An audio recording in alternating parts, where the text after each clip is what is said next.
Hello, this is Dr. Shiva, and I'm running for United States Senate against Elizabeth Warren in Massachusetts. I want to share with you, as I promised, why it was right for President Trump to exit from the Paris Accords. The presentation I'm going to give you is a very objective one. We need to recognize that many people who are supporting the Paris Accords, if you ask them, why should we have been in this, give me one benefit, no one can really give any benefit. In fact, I haven't had anyone rationally explain even one benefit. What I'm going to explain to you very quickly here so everyone can understand in very simple ways is why it was important that Donald Trump got out of this, why it was essentially going to support an international collusion to basically support the polluting of our environment, and more importantly, to basically tax all of us, businesses, small businesses, big businesses, primarily a lot of small businesses, and every consumer here with a carbon tax. And it's a very simple exposition of this, and I hope I make it clear to you. And obviously, if you have questions, we're periscoping, you're welcome to join us. First of all, let me explain something very basic here. So in this circle, let's consider the fact that we have a lot of businesses here. These are businesses throughout the world. And these businesses, are producing different things. And let's assume these are typically manufacturing businesses. They take resources, raw materials, they process stuff, and out comes products from these businesses, which typically go to the consumer. There are a lot of consumers here. This is, you and me over here. And we buy these products and we pay this company some dollar amount. Now, many of these companies, because of the manufacturing process, do put out carbon and CO2 into the environment. Let's call that broadly, pollution, okay? Pollution in the term of CO2, all right? So these are these greenhouse gases that they emit into the atmosphere. This is, let's call it before the Paris Accords. This is what's taking place. Again, businesses take resources, they create products, we buy them, and we pay some fee for them, and these businesses have been polluting. Now, has anything changed post the Paris Accords? And let's use the date 2030, as this is supposed to be an important date per the Paris Accords. So what happens here? Here again, I'm going to draw the same circle. We have the businesses, and let's put the year now 2030. And what occurs in 2030? These businesses still exist, let's say. Again, these are the businesses, and they are creating products, as I mentioned before, to us as consumers. Same situation. This is again you and me. And these consumers pay some fee for these products. And guess what? They're still polluting. And I'll give you some numbers on this. In fact, they're polluting a lot more, as we'll see. But something very interesting happens. For the pollution they do, they have to now pay an organization, which I'm going to call, in double quotes, the IPCC. And this group is composed of people like Al Gore, people like the Bushes, many people from the commodities market, and essentially a global elite in here of quote-unquote scientists. A dollar goes here, dollars go in, and these people deliver these people something called carbon credits. And what this allows these companies to do now is to pollute, but in order to pollute, they have to pay this organization a fee, and this organization issues carbon credits. In fact, it gets even more interesting. These carbon credits, if you look at the commodities market, the global commodities market, these carbon credits are bought and sold here on this commodities market to people. And this generates the ability for this group to generate trillions, not billions, let me explain, trillions of dollars in new source of wealth. So these carbon credits were created by this group as a vehicle to essentially charge polluters something, and this group has the potential to make trillions and trillions of dollars.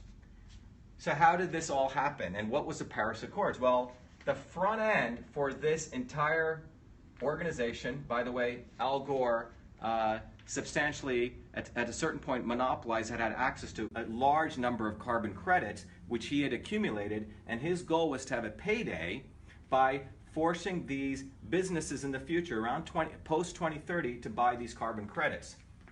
And if you actually look at this, the IPCC's PR, I call it their PR machine, was what we call the Paris Accords.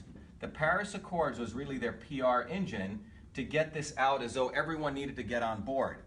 And what the U.S., if you look at the United States here, put the flag here, the U.S. Was being forced by the IPCC. By the way, this included establishment Democrats and establishment Republicans, who were essentially telling the U.S. government that it needed to create what we call a green fund. And this green fund, and I'll explain what this was really about, the U.S. was going to have to put $100 billion into this green fund. And what was this $100 billion for?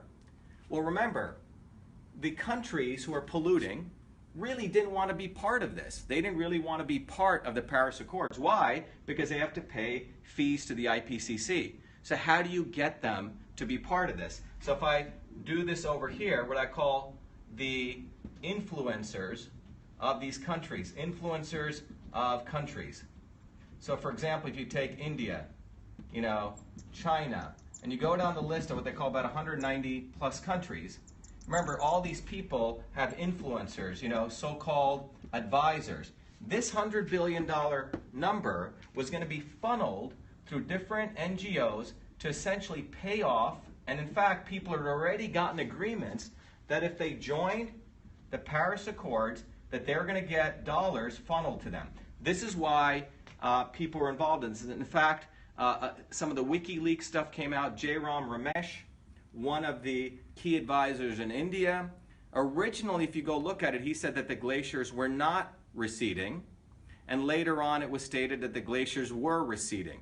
And in a recent email in WikiLeaks, he was actually thanking John Podesta for making all of this occur. So you have to really start thinking about what took place. But fundamentally, Trump wanted to exit this because I think Trump realized what was really going on. And what was really going on is this.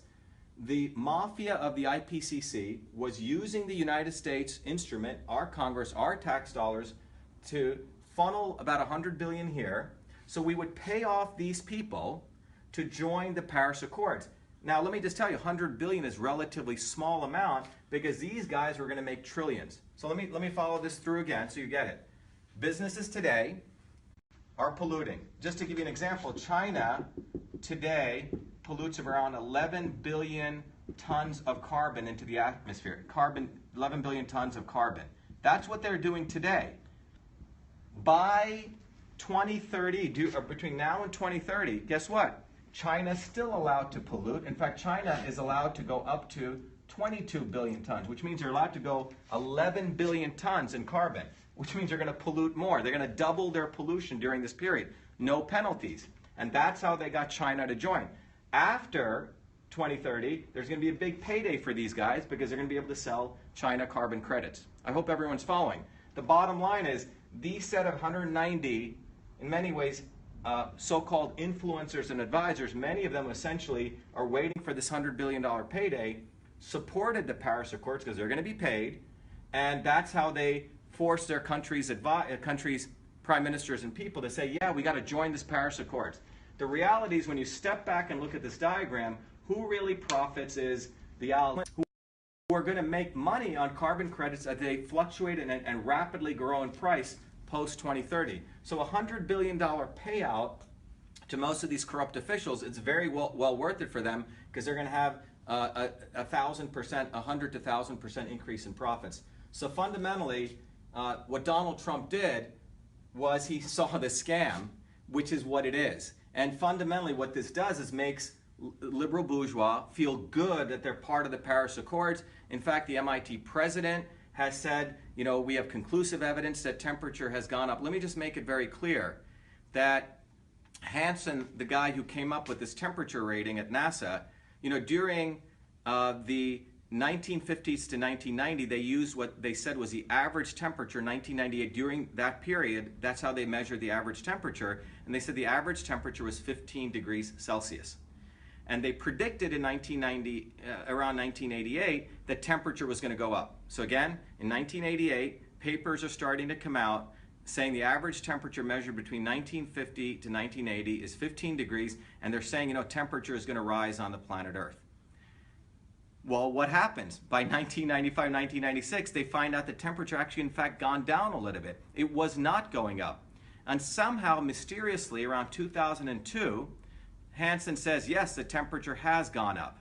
And how did he get it to go up? He got it to go up by saying that the average temperature is now 14 degrees. He actually changed the goalpost. Before it's 15, he said now it's 14, and he said we're measuring 14.64. So what they did was a complete lie, and in fact this changing of the goalpost was done in an email. All of this is written in a beautiful article by Arvind Kumar in American Thinker called 14 is the new 15, or 14 is the new 15, exactly. So you should go read it by Arvind Kumar in American Thinker. He lays it out very beautifully. But the bottom line is, there is no conclusive evidence that the temperature has gone up. If you look at the facts, this entire process really profits this group. The reality is China is going to continue to pollute 2x, 200% more. India also gets to pollute from 2 billion to 4 billion. In fact, we're going to drop our carbon emissions from 5 billion to 4 billion.